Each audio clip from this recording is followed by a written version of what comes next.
Dragon's Dogma 2 released on March 22nd, and I've been playing it intensely ever since it dropped. After spending a decent chunk of time with this game, I found that Dragon's Dogma 2 is probably one of my favorite fantasy RPGs I've ever played, without a doubt. From the character creation to the action and the voice acting, there's just something powerful about the systems present in Dragon's Dogma 2. However, no game exists without flaws, and I will touch up on those as well. I guess I was pretty shocked when I saw reviews rolling in from major publications like IGN giving this game scores like 9s and 10s out of 10s. I typically don't like giving games such high scores because I find that every game, no matter how good it may be, will ultimately have flaws. I think so far on this channel, I've probably rated a very limited number of games at 9 or 10 out of 10. Still, I went into Dragon's Dogma 2 with as much of an open mind as possible because I wanted to experience it for myself, and here we are now after so many hours. Let's get right into the review. I'll do my best to keep this review as spoiler free as possible, so no worries on that front for any of you who may still be thinking about playing this game. The main plotline of Dragon's Dogma 2 integrates with the subplots in a very well-written manner. As a writer of high fantasy myself, I always look for the power of the story in fantasy RPG games, and I think Dragon's Dogma 2 delivered on many fronts. Firstly, the main plotline itself is interesting and enough to keep you as a player engaged. You are the Arisen, a warrior who was gravely injured during an attack by the dragon. Your heart is stolen by the dragon, but you are Arisen. Basically, this means that you've been chosen to challenge and face off against the dragon, which is honestly a pretty interesting concept. It puts the idea of the Chosen One in a different light, as the Chosen One is a common fantasy trope, but Dragon's Dogma 2 specifies it down to relate to the dragon, which I think is pretty interesting.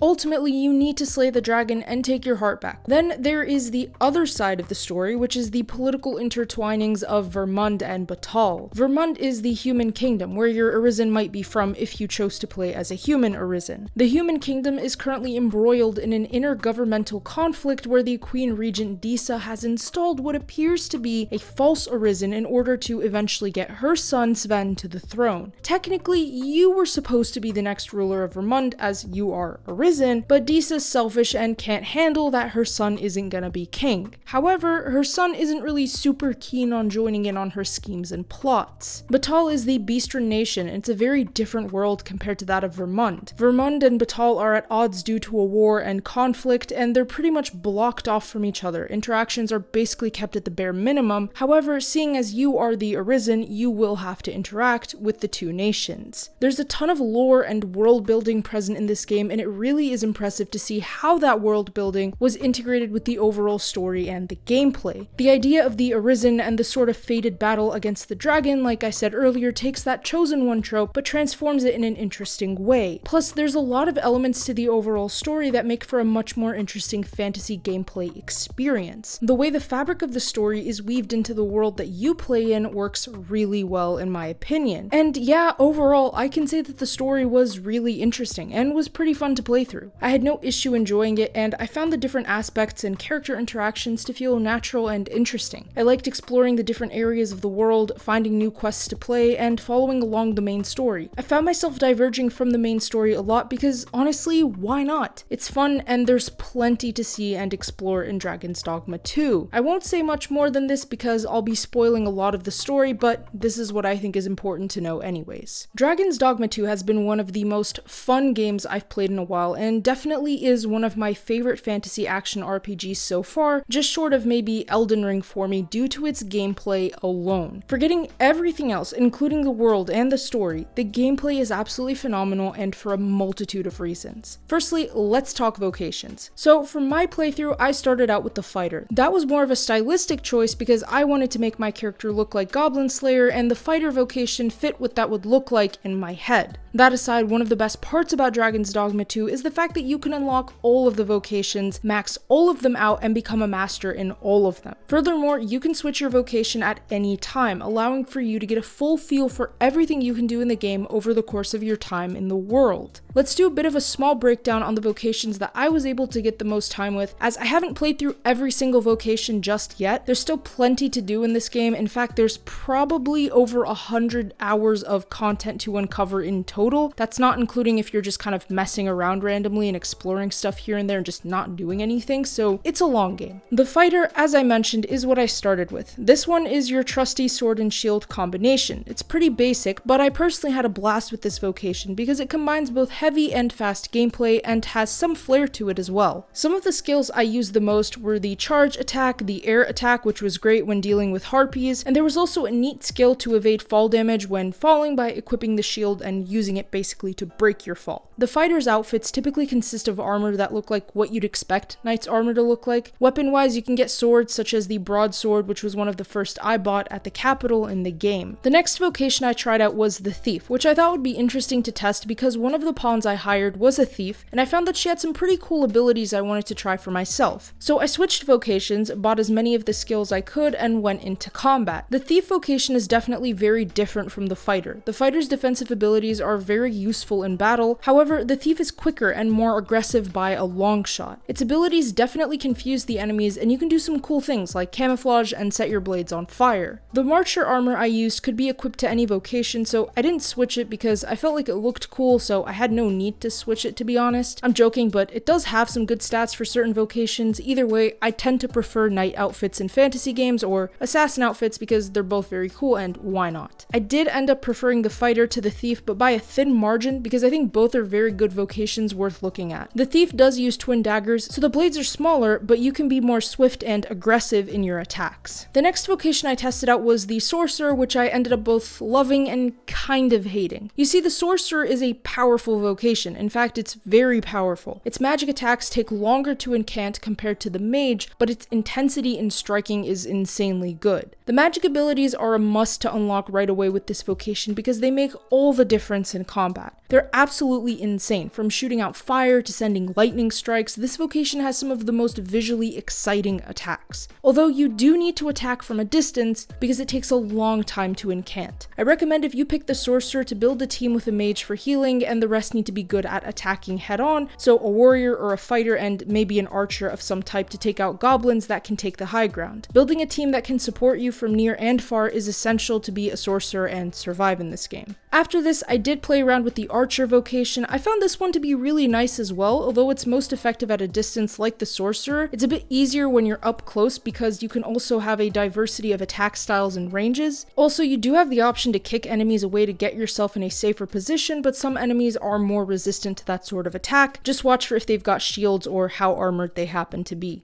I also tried out the Trickster vocation for a brief moment, but I didn't really see myself using it for an extended period of time. It's not that it's like a terrible vocation, but I felt like it didn't offer the same level of gameplay abilities that the others could. There was also the Mystic Spearhand, which is one that I really wanted to unlock as early as possible. Unfortunately, I didn't realize like 20 hours into the game that I could just go back to Melv and unlock it literally that easily. I'm still slightly annoyed by that, but oh well. Rocking Mystic Spearhand is awesome. This thing is like combining the fighter and the sorcerer, and it's insane. Love this vocation. For the most part, unlocking more advanced vocations just kinda happens because you may stumble upon something that leads to you unlocking that vocation, which is why exploration is a big deal in this game. The gameplay overall is very straightforward. You take on a vocation, buy abilities and skills, head off into the world, fight enemies, level up, and that's about it. The loop of the gameplay, though, is never boring in my opinion. The only critique I have about the loop is the lack of a lot of enemy variety. It can get very boring very quickly to keep fighting stupid goblins all the time. Get it now, you filthy goblins! Heading off into battle with a varied party is honestly the best way to do this. For my party, my main pawn is an archer. I hired 2 other pawns. At the beginning, I went with a mage and a thief. Over time, I did switch out those pawns, but I did hire the mage for healing purposes mostly, and I hired the thief because she happened to have quest knowledge and can lead the way. Like I said, I did end up switching my hired pawns once I made it to a much higher level and advanced combination vocations, so I wanted to have different pawns at different times. Also, hired pawns don't actually change their level, so at some point when I'm leveling up and my other pawns aren't, I kind of have to, dismiss them and get some new pawns. I did keep a mage as much as I could for the most part because mages do heal and that's important, but I would swap out my other pawn quite often for things like maybe the fighter or the warrior, etc, etc. I honestly love the pawn system. They're actually very useful in this game and can genuinely take care of a good amount of the fight you're engaged in. Additionally, the pawns are cool companions. They do talk a lot sometimes, but they can be useful helpful in pointing out stuff I missed or in leading the way. Also, the pawns celebrating with you after a victory is so fun. I think it's a small detail that makes a big difference in the overall game's feeling. The variety of weapons is pretty nice as well. Some weapons are better in certain areas than others, plus you can enchant your weapons with items you find in the world like ore or other collectibles. In your inventory menu, it'll tell you which things can be used to enchant your stuff. There are so many things just lying around that you can find, plus you can get books that contain a spell to help your non-magic character get out of a difficult rut. There's also potions to clear up afflictions and heal and raise stamina and health. You can combine materials in the world to make potions as well. There's honestly so much to do, and I'm 100% sure that I have not experienced like most things that this game has to offer yet. But from what I've gotten to play so far, it's honestly, gameplay-wise, fantastic. It really is a lot of fun, and you can very easily sink hours upon hours at a time without realizing it. Vermund is a very expansive, vegetative land that has many beautiful landscapes. The capital city consists of the Vernworth Palace and its surrounding areas. I really like the capital. It's easy to navigate and has pretty much everything you need. It's basically the central hub. You can go to Shakir's Inn to store your extra stuff and rest up after a long journey, but there is a mission where you can get your own house, so do keep that in mind. You can get armor and weapons, you can buy materials, and more. There's honestly a lot to see in the capital, and its design bears a lot of similarities to that beautiful stucco look that is common in the Mediterranean, especially in countries like Italy. Batal is a very interesting type of world that clearly takes inspiration from what I found to be Africa, Middle East, and hints of South Asia. With its rocky desert climate and its arid temperature, it has a very different feel and vibe compared to Vermund. In fact, the types of monsters may be similar, but some of them do look different because of the climate. Getting into Batal is harder because you need a permit to cross the border, and the permit requires you to look Beastren if you're not Beastren already, but that's not difficult because you can just buy the Beastren mask at Ibrahim's scrap shop. There's a hint to help you.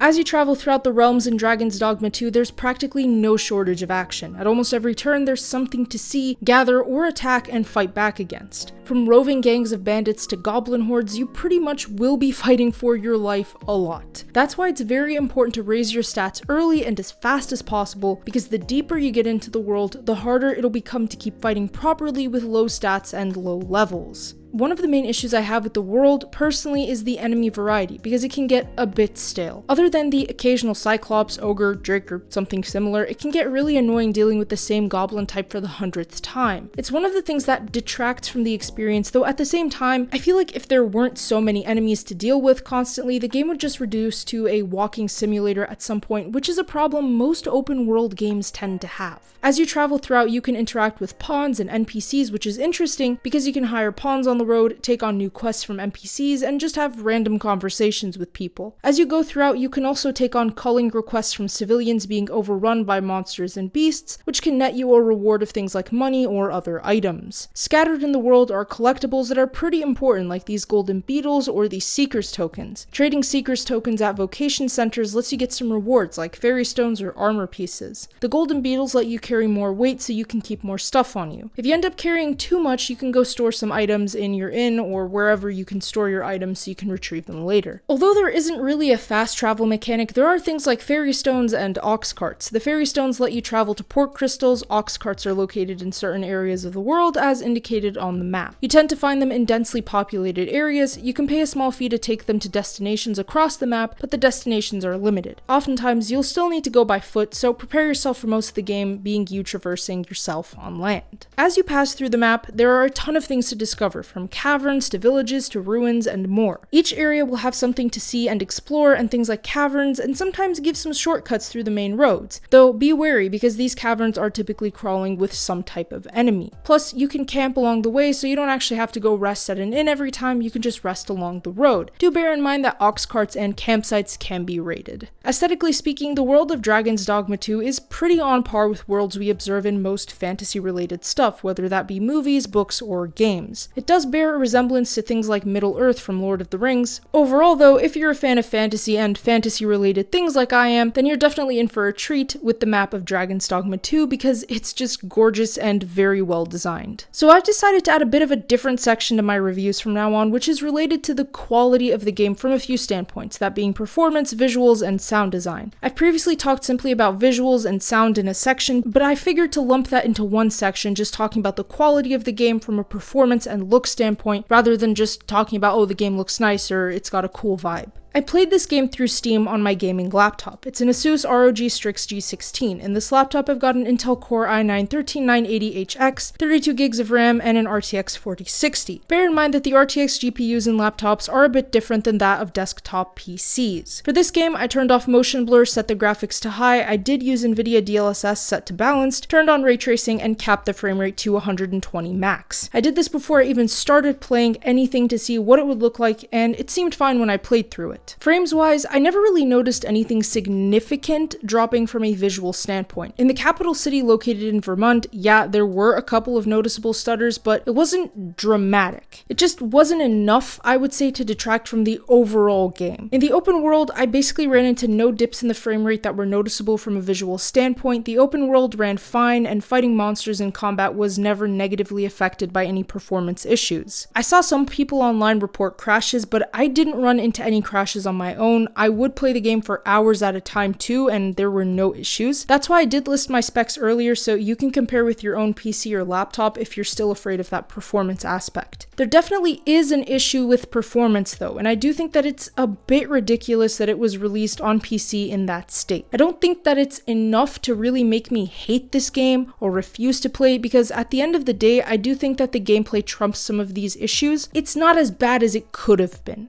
at least in my opinion. Sound design in this game is good in my opinion as well. I never really had any confusion as to what was going on around me. The music isn't overbearing, it fits right in with the scenarios at hand. The sound also complements the world very well because it's a gorgeous looking game, so I do think that it has a lot going for it. DLSS, I noticed, did make some of the vegetation look a little blurry, but it wasn't super egregious. At some point, I just didn't really notice that kind of thing anymore. The voice acting is also great. I do think that it's fun and plays a big role in the overall quality of the game too. The way the characters, pawns, and NPCs spoke was pretty believable, so I thought that that was good. The lip syncing was a bit janky outside of cutscenes though. I'll be honest, upon release of video games, I don't usually check Reddit. I'm not a major fan of Reddit, and I find more often than not that it can be a very hive mind-like platform. However, when you're bored, you'll open the email app, you know what I mean? Anyways, I happened to find that there was a lot of buzz online about negative reviews regarding the game from something I didn't really expect: microtransactions. When I say I didn't expect, I mean I didn't expect that much negativity to come from them, but when I saw so many people complaining, I was like, uh-oh, how bad are they? Now here's the thing, I've talked about microtransactions before on this channel. I've talked about how they worked and how they are purposely designed to pretty much be exploitative, especially when it comes to free-to-play games. However, in that same video, I said that I have bought them in the past, and at the end of the day, their existence or lack thereof doesn't affect me or my life unless the game becomes pay to win, which in that point, I'm not gonna play the game because that's ridiculous. The way I think about microtransactions in single-player games, because I've played a lot of Assassin's Creed games, they all include, for the most part recently, microtransactions of some capacity, but the way I think about them is like the candy counter at the cash in CVS pharmacy. You either buy it or you don't. Ultimately, especially with games I paid for, I don't buy them because I don't care to. Free-to-play games are a bit different because the entry point is free, there's no barrier to that entry, anybody can play it, a lot of younger people tend to play it. In those games, it's pretty obvious, but in bought purchase single player games, somehow I just don't really see them as being super terrible unless, like I said, of course, it's pay to win.